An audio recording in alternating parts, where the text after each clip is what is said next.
Repair and maintenance costs can be astronomical in our homes when things go wrong, if things go wrong. KCTV5's Bill Hurrelbrink looks at an affordable option to avoid those high prices in today's Your House, Your Home.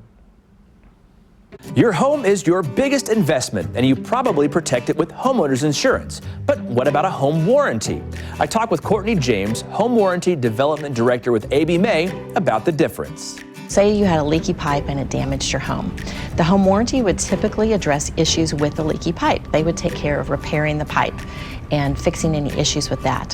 Whereas your homeowner's insurance, depending on the coverage, would address restoration issues, such as repairing flooring or drywall or carpet or anything else that might have been damaged by the leaky pipe.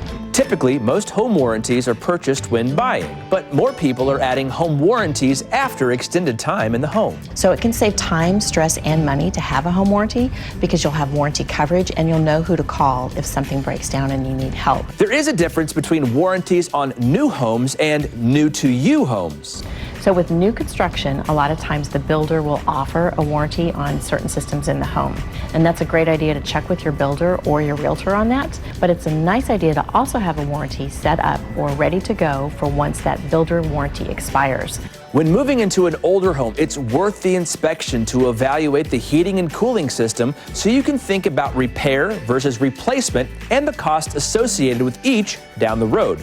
Your realtor and home inspector can help with those.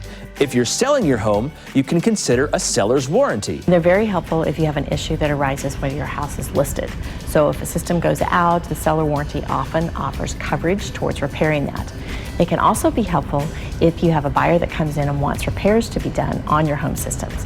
The warranty coverage a lot of times can help with that. You can look online for different companies that offer seller's warranties, read reviews, and make a decision that works best for you. Now, whatever your decision, Courtney reminds us to always use licensed and trained technicians when installing and maintaining appliances and equipment. For Your House, Your Home, I'm Bill Hurrelbrink, KCTV5 News.